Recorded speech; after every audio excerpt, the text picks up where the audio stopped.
So in a few days we have a new season of All Out War starting up, and given that I thought I'd do a update to my lineup advice chart. I know that chart has been shared in a lot of places at this point, it's been copied around and a lot of players use it as a guideline at this point, so I thought I'd tighten it up a bit and tweak it a bit more, both to things that have been added or progressed in the game, and just things that I have changed my mind on for whatever reason in the meantime too.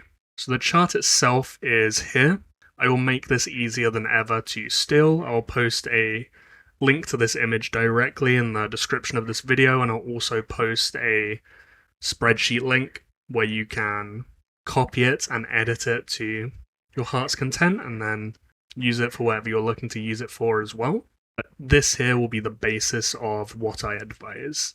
Not everything can go into something as binary as a chart like this, so for example, if you have all the whale commanders, eliminations might be more of a priority for you, so you might want to cut Night King because of that, and I can't go into all those details when things are bracketed so simply here, and because of that you will just want to use this as recommendations and tweak it to your own situation.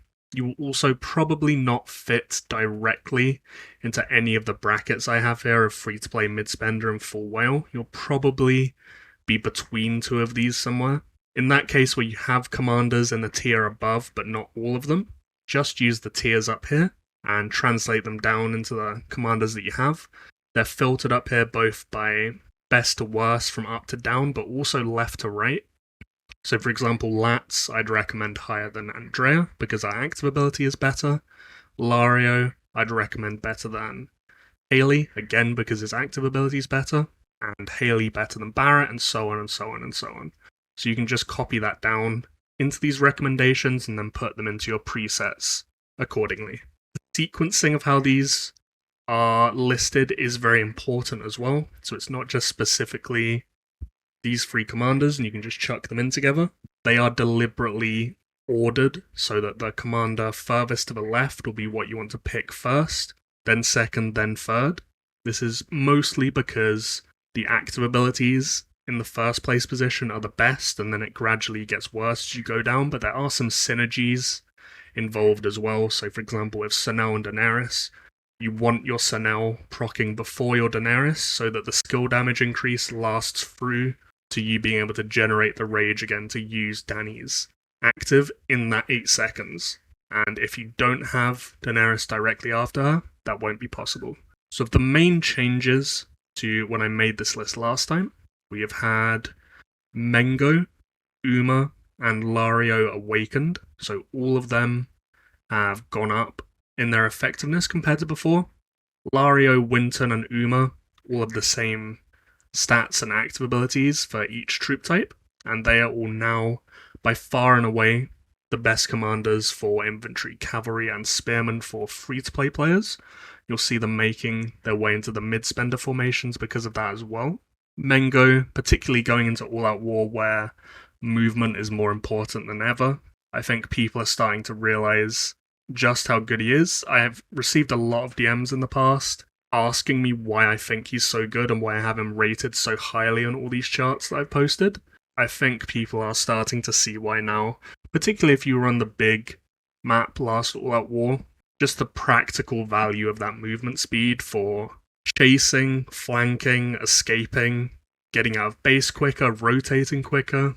There's so much value tied into it, and you can minimize his core passive stats better than other game modes in All Out War because of how it seems to duplicate your Lord stats on your Lord March for whatever reason as well.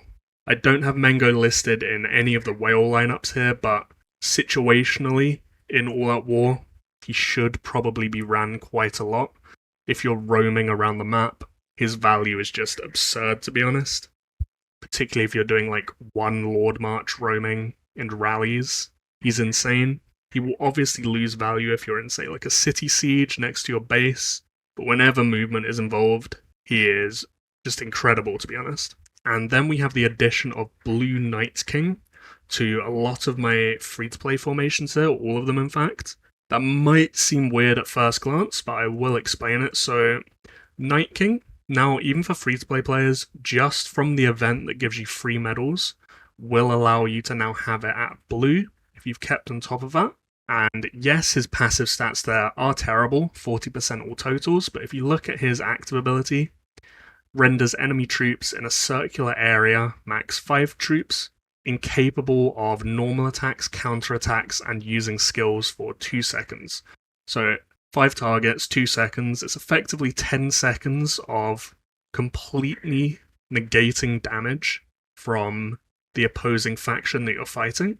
That, in terms of value, is pretty ridiculous, especially for free-to-play players where I have him here as the chief commander in the 3rd March.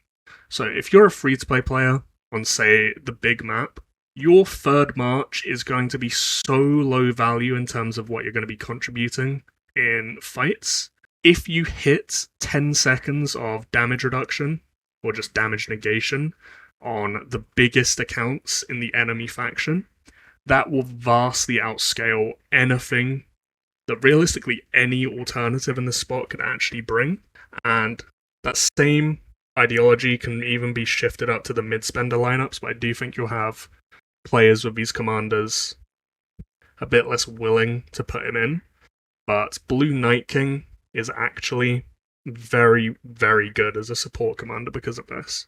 And I really would recommend all free-to-play players who don't have good alternatives at all to run him if they can.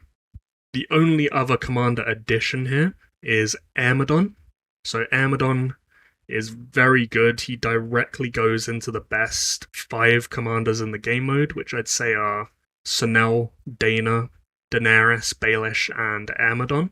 He can potentially be slightly awkward because he synergizes directly with Baelish because he procs off normal attacks and Baelish gives additional normal attacks. But Dana procs off crits, and for crits you need Jaime, so you can't actually run Dana, Jaime, Ayrmidon, and Baelish together, which would be the ideal, and you will have to drop one of them if you have all 4. If you want AoE damage, you drop Dana for Ayrmidon. If you want single target damage, you drop Ayrmidon for Dana, would be the thought process that I'd describe behind it. And overall for the game mode, the best single target damage lineup there will be Baelish, Jaime, Dana, and the best AoE damage lineup will be Sunel, Daenerys, Layla. That will be irrelevant to most players though, of course.